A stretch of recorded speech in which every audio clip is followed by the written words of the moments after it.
খুঁজে পেতে মরিয়া স্প্যানিয়ার্ড ওয়ান্ডার বয় লামিন ইয়ামাল। অস্ট্রিয়ার বিপক্ষে রাউন্ড অফ 32 ম্যাচ দিয়ে নকআউট পর্বের শুরু স্পেনের। দেলা ফুয়েন্তের দল ম্যাচ না হারলেও মেটাতে পারছে না প্রত্যাশাটা। সুপার ফর্মে থাকা লামিন আবার ভুগছেন ইনজুরিতে। এখন পর্যন্ত খেলা হয়নি পুরো ম্যাচ। রাত 1টায় অস্ট্রিয়ার বিপক্ষে পূর্ণ শক্তি নিয়ে নামার আভাস স্প্যানিশদের। আবু নাইমের প্রিভিউ রিপোর্ট। আয়নায় নিজেদের মুখ ভালোভাবে দেখতে পাচ্ছেন লামিন ইয়ামাল। দলের পারফরমেন্স নিয়ে সন্তুষ্ট নন এই স্প্যানিয়ার্ড।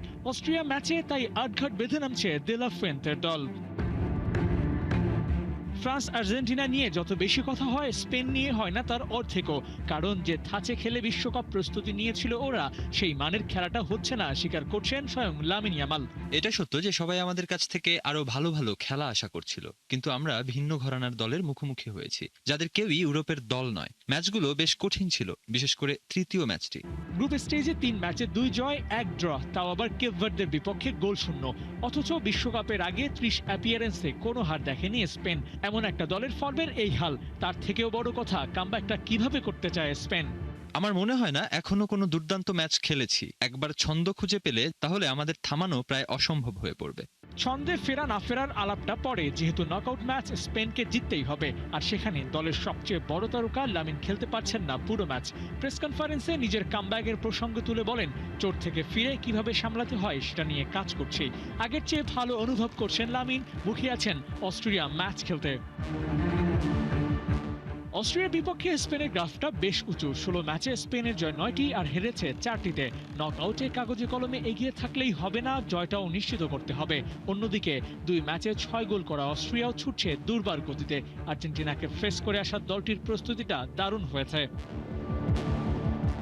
স্পেনের মতো হেভিওয়েটকে আটকানোর সব চেষ্টাই করবে ওরা। তবে স্পেন তো ছুটছে শিরোপার জন্য, লড়াইটা তাই হবে অসম। কিন্তু বিশ্বকাপের প্রেসারে এক হালি পরাজয়ে একটা যোগ হওয়া অসম্ভব তো কিছু নয়। আর তাই যদি হয়, তবে জার্মানির পর ব্যাগ অ্যান্ড ব্যাগেজ নিয়ে আটলান্টিকের ওপারে ফিরতে হবে আরেক ইউরোপিয়ান জায়ান্টকে। আবু নাইম, ৭১। রাতে কি ক্যারিয়ারের শেষ বিশ্বকাপ ম্যাচটা খেলতে নামছেন ক্রিস্টিয়ানো রোনালদো। নকআউট রাউন্ডে ম্যাচ ফেভারিটরাই জয় পাচ্ছে, তবে ক্রোয়েশিয়া পর্তুগাল ম্যাচে আসলে কে ফেভারিট তা নিয়ে তর্কের সুযোগ আছে যথেষ্ট। পরিসংখ্যান পর্তুগালের পক্ষে, তবে বিশ্বকাপে ক্রোয়াটদের আগের পারফরমেন্স বলে বড় মঞ্চে ইতিহাস ওরা নিজেদের মতো করে লিখতে জানে। টরন্টোর বিএমও ফিল্ডে ম্যাচ শুরু বাংলাদেশ সময় ভোর 5টায়। খালিদ জামিলের প্রিভিউ রিপোর্ট। 29টি শট, 8 ম্যাচ, 0 গোল। রোনালদো বিশ্বকাপের নকআউট পর্বে কখনো গোল করেননি। ওয়ার্ল্ড কাপের এই স্টেজে 1966-র পর অন রেকর্ড যদিও শট নিয়েছেন। রেকর্ডটা অবশ্য ব্রাজিলের রবার্তো কার্লোসের সাথে জয়েন্ট ভেঞ্চারে, কিন্তু গোল নেই দুজনের কারোই। এবার টরন্টোতে ক্রোয়েশিয়ার বিপক্ষে রোনালদোর 9 নম্বর নকআউট ম্যাচ, গোললেস থাকা ট্যাগটা পাল্টে ফেলার সম্ভবত শেষ সুযোগ। এবারের বিশ্বকাপে গ্রুপ পর্বে রোনালদো 2টো গোল করেছেন উজবেকিস্তানের বিপক্ষে। এর বাইরে কঙ্গোর সাথে 1-1, কলম্বিয়ার সাথে গোলশূন্য ড্র করে পর্তুগাল। স্কোরশিটে ওঠেনি CR7 এর নাম। পর্তুগিজরা গ্রুপ রানার্স আপ হয়ে এসেছে রাউন্ড অফ 32-তে। শুরু যতটা স্মুথ হওয়ার কথা ছিল ততটা হয়নি। তবু মার্টিনেজের দলের আসার জায়গা আছে। পর্তুগাল এই টুর্নামেন্টে গ্রুপ পর্বে 1690টি পাস দিয়েছে। বিশ্বকাপের গ্রুপ পর্বে এই দেশটার ক্ষেত্রে যা সর্বোচ্চ। গড় পজিশন 62.5%।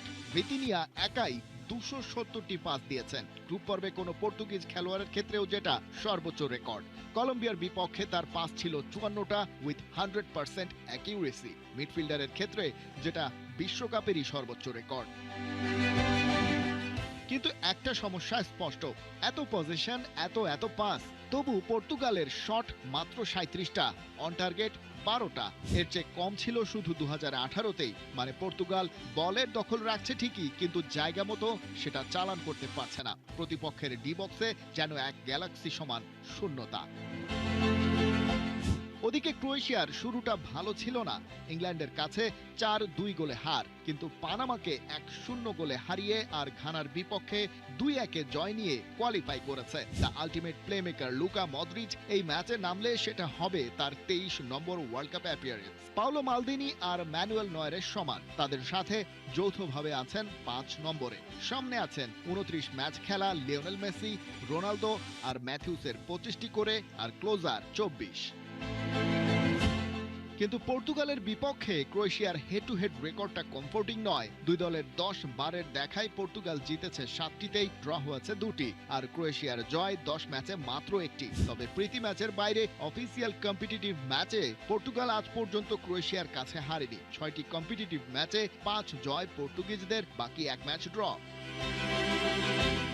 ক্রোয়েটদের চোখ রাঙাচ্ছে ইতিহাসের আরেকটা পাতা। বিশ্বকাপের মঞ্চে ইউরোপের দলগুলোর বিপক্ষে ক্রোয়েশিয়ার শুরুটা ছিল রাজকীয়, তবে 9 ম্যাচে ইউরোপিয়ান অপোনেন্টের বিপক্ষে তারা হেরেছিল মাত্র 1টিতে। কিন্তু ক্রোয়েটরা যেন ইউরোপের নাম শুনলেই এখন খেই হারিয়ে ফেলছে। বিশ্বমঞ্চে এই কন্টিনেন্টের দলগুলোর বিপক্ষে শেষ 3 ম্যাচের একটাতেও জিততে পারেনি তারা, 1 ড্রয়ের বিপরীতে 2 হার।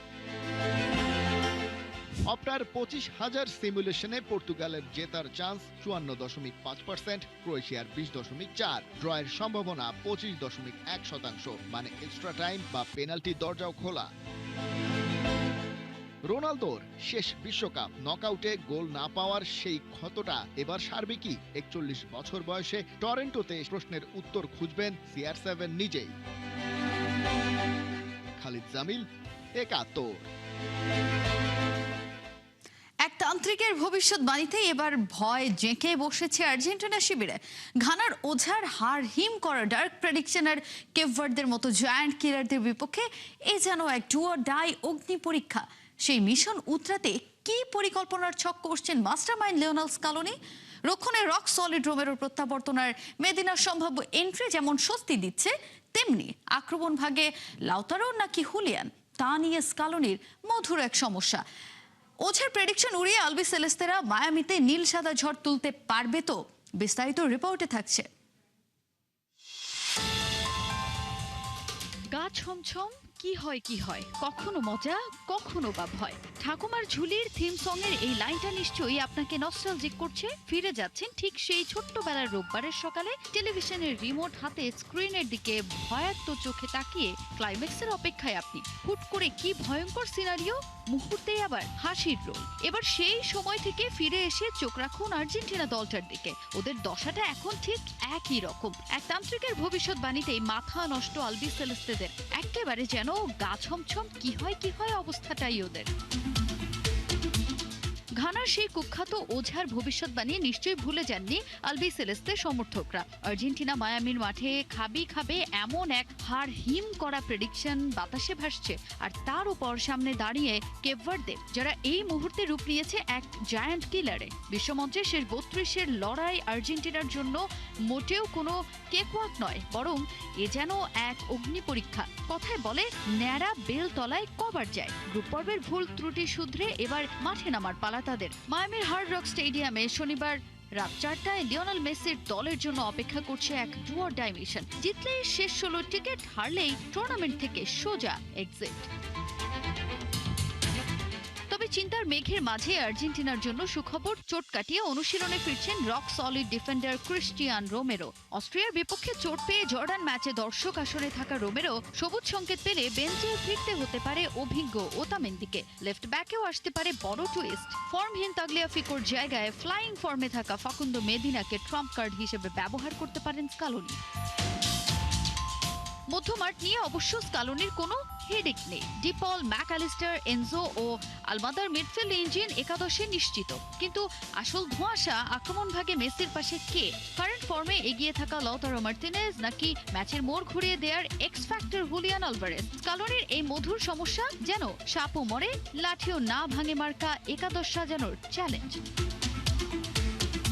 কেপভার্দেকে টপকাতে পারলে পরবর্তী রাউন্ডে প্রতিপক্ষ অস্ট্রেলিয়া বা মিশর। তবে দূরের আকাশের চাঁদ দেখার আগে হাতের কাছের কাজটা সারতে হবে আলবি সেলেস্তেদের। ঘানার ওঝার প্রেডিকশনকে বুড়ো আঙুল দেখিয়ে মেসি বাহিনী মায়ামির মাঠে নীল সাদা ঝড় তুলতে পারবে কিনা সেটাই এখন দেখার অপেক্ষা।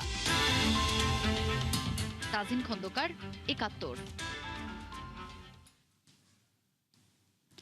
5 বারের বিশ্ব চ্যাম্পিয়ন ব্রাজিলকে এবার আবারও বিশ্বকাপ ট্রফি ঘরে তুলতে পারবে? নকআউট পর্বে সেলেসাওদের সামনে কতটা কঠিন পরীক্ষা অপেক্ষা করছে, আর সেই চ্যালেঞ্জ মোকাবেলায় কি কৌশল সাজাচ্ছেন কোচ কার্লো আনচেলোত্তি? বিশ্বকাপের এই গুরুত্বপূর্ণ প্রশ্নগুলোর উত্তর দিয়েছেন 6টি বিশ্বকাপ কভার করা গ্লোবো টিভির অভিজ্ঞ সাংবাদিক অ্যালেক্স। কেন ফেভারিট না হয়ে ব্রাজিল শিরোপা জয়ের অন্যতম দাবিদার, সেই বিশ্লেষণ নিয়ে যুক্তরাষ্ট্রের নিউ ইয়র্ক থেকে অর্ণব বাপের রিপোর্ট। ব্রাজিল এবং ব্রাজিলের সমর্থকদের কাছে এবারের বিশ্বকাপ যেন নিজেদের মর্যাদার লড়াই। কেটে গেছে 24টা বছর অধরা বিশ্বকাপকে ছোঁয়ার আশায় প্রতিটা ব্রাজিলের সমর্থক ও অধীর আগ্রহ নিয়ে অপেক্ষা করছে। আমরা কথা বলবো ব্রাজিলের গ্লোবো স্পোর্টস জার্নালিস্ট, সত্যিকার অর্থে ব্রাজিল এই বিশ্বকাপটা কতটা ডিজার্ভ করে। Alex, Yes. Welcome ৭১ TV. When you have to play against France, Spain, Portugal, Argentina, it will be hard for Brazil. I think we are not prepared now to win the World Cup. Maybe in 2030. Is it true the Carlo Ancelotti is not realistic? He had 1 year and a half, and it's not enough. You know, I think that we must need Ancelotti for 4 years. The entire one cup to another, 4 years. But Alex, 2002 Brazil never thought they will be own the World Cup. Yeah, you're right. Yes. You're right. And Brazil, when we are not the favorite, it's good for us because our players, when they are favorite, it's easy. Brazil win. No need to play, and we lose. When we are not the favorite, it's good. I agree with you. So what do you think? How will be the game planning Carlo Ancelotti? We don't have now the best team, you know. We have to stay in defense and go to attack with some caution. We have Vini, that is too fast. We have Rafinha, too fast. And we have to play with them in defense and taking the ball to them. You can hope for the Brazil supporters, Brazil do something different, achieve their 6th World Cup. Hope you like this. I believe in God. We have to be faithful about this. And you're right. When we are not the favorite, it's good for us. Thank you, Alex, for comments about the Brazil. Tight hug to Bangladesh. Thank you so much. Okay? কথা বলছিলাম ব্রাজিলের স্বনামধন্য সাংবাদিক অ্যালেক্সের সাথে, যে কিনা 6টা বিশ্বকাপ কভার করেছে। সে তার কথাই কিন্তু বলছিল কার্লো আনচেলোত্তি মাত্র 1.5 বছর সময় পেয়েছে। তো 1.5 বছর খুব বেশি সময় না ব্রাজিলের বা একটা দলকে বিশ্বকাপ এনে দেওয়ার জন্য। তবে সে এটাও বলেছে 2002-তে ব্রাজিল ফেভারিট ছিল না, সেই বিশ্বকাপটা কিন্তু ব্রাজিল সেলেসাও জিতে নিয়েছিল। তো সেরকম মিরাকেল কিছু ঘটে গেলে এই বিশ্বকাপটা ব্রাজিলের হতেও পারে। সবকিছু মিলিয়ে আশা করা যাচ্ছে কার্লো আনচেলোত্তি প্ল্যানিং এবং ওভারঅল ব্রাজিল যদি এবার অসাধারণ কিছু করতে পারে, তবে সেটা হবে ব্রাজিল সমর্থক, ব্রাজিলের গোটা বিশ্বের দর্শকদের জন্য একটি বড় পাওয়া। নিউ ইয়র্ক থেকে অর্ণব বাপি, ৭১। একসময় বাধ্য হয়ে পরিচয় দিতে হতো ইন্ডিয়ান। বাংলাদেশ নামক কোনো দেশ আছে এটা চেনাতেই করতে হতো সংগ্রাম। কিন্তু এক ফুটবল উন্মাদনা এখন কেবল শুধু অস্তিত্বই অস্বস্তি দূর করেনি, ব্রাজিলিয়ানদের ঠোঁটে উচ্চারিত হচ্ছে বাংলাদেশ বাংলাদেশ। নেইমাররাও লাল সবুজটাকে ভাবতে শুরু করেছে আর একটা পরিবার। আর সেই কাজে সেতু বন্ধনে অন্যতম অংশ বাংলাদেশি প্রবাসী ফটো জার্নালিস্ট শাহনুর রুমেন।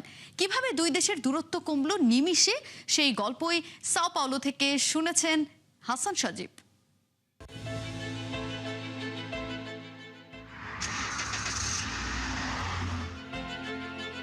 আমি শাহনুর রুমেন, আমার বাড়ি বাংলাদেশের সিলেট জেলায়। আমি প্রায় 15 বছর যাবৎ ব্রাজিলেই আছি। ব্রাজিল সম্বন্ধে তো তেমন ভালো জানতাম না এর আগে, শুধু ফুটবলটাকেই জানতাম। কেন ব্রাজিল থেকে গেলেন? এটা ফুটবল থেকেই শুরু, কারণ আমি যখন আসলাম তখন শুনলাম 2014 সালে ব্রাজিলে ওয়ার্ল্ড কাপ হবে, তখন আরো আমার ভালো লাগা এখান থেকে। আচ্ছা, আমি ব্রাজিলের ফুটবলটাকে খুব কাছ থেকে জানবো, দেখবো, তখনই আমি ব্রাজিলকেই আমি বেছে নেই, এখানেই আমি থাকি। ব্রাজিলের সাও পাওলো শহর থেকে আপনাদের সবাইকে স্বাগত জানাচ্ছি। আমি হাসান সজীব। আজকে আমি এসেছি নেইমারের এলাকা, যেখানে নেইমার বেড়ে উঠেছেন সান্তোসে। ফুটবলের দেশে আমরা ফুটবল নিয়ে কাজ করা এমন একজনের গল্প জানবো, যার নাম এরই মধ্যে সবাই জেনে গেছে, শাহানুর রুমেন। আমি যতদূর জানি যে আপনি হচ্ছেন এখানে ব্যবসা করছিলেন, তার পাশাপাশি মানে ফটো জার্নালিস্ট বনে যাওয়া এবং সেটা ব্রাজিলের যে ফুটবল কনফেডারেশন রয়েছে তাদের সঙ্গে কাজ করা, নিবন্ধিত একজন ফটো জার্নালিস্ট, এর পেছনের গল্পটা আসলে কি? এটা আমি আমার শখ থেকেই বলতে পারেন। প্রায় 15 বছর হয়ে গেছে আমার এই দেশে।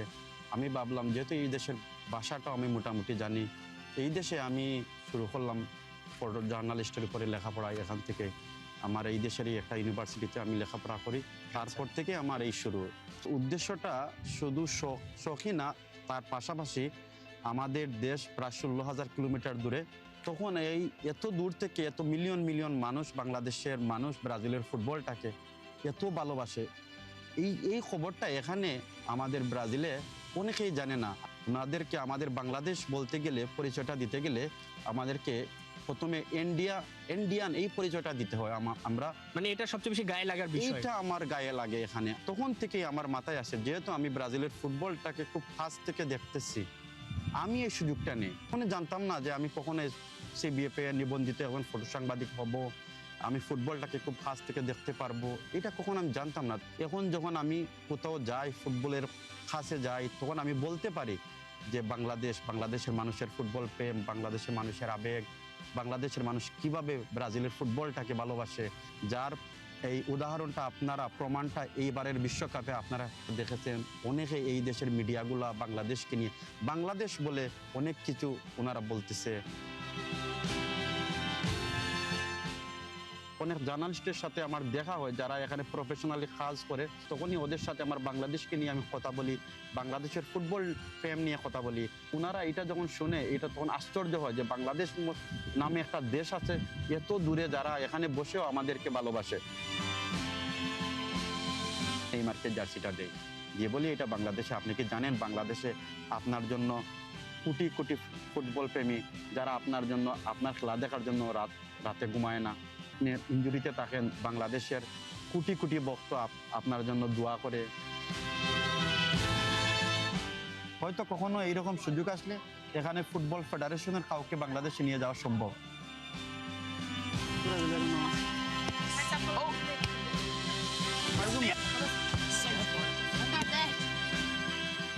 ফুটবলে আলাদা কোনো ভাষার দরকার হয় না, ফুটবলটা পুরো পৃথিবীকে এক করে।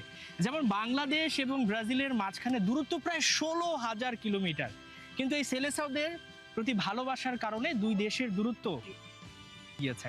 আর সেই দূরত্বকে আরো কমাচ্ছেন এরকম অনেক বাংলাদেশি, শাহানুর রুমেন তাদেরই একজন। এই ভালোবাসার আরো বাড়বে, দূরত্ব আরো কমবে, এবং সেলেসাওরা যেভাবে উন্মাদনা করে, যেভাবে আসলে ভালোবাসে, এবং বাংলাদেশের নামটা তাদের মুখে মুখে সব জায়গায় ছড়িয়ে যাবে, সে প্রত্যাশাই রাখছে।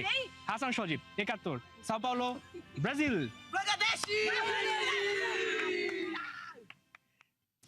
বিশ্বকাপ মানেই নাটক, চমক আর শেষ মুহূর্তের রোমাঞ্চ। এবারের বিশ্বকাপে শেষ 32-এ 3 ম্যাচে ঘটেছে এমন কাকতালীয় ঘটনা যা পুরো বিশ্বের নজর কেড়েছে। সেই 3 ম্যাচে ভাগ্যের নির্মম পরিহাসের শিকার আফ্রিকার 3 দেশ, আইভরি কোস্ট, ডিআর কঙ্গো আর সেনেগাল। প্রত্যেকের স্বপ্ন ভেঙেছে 86 মিনিটে। কি হয়েছিল এই 3 ম্যাচে, তার বিস্তারিত মঈন হাসানের রিপোর্টে।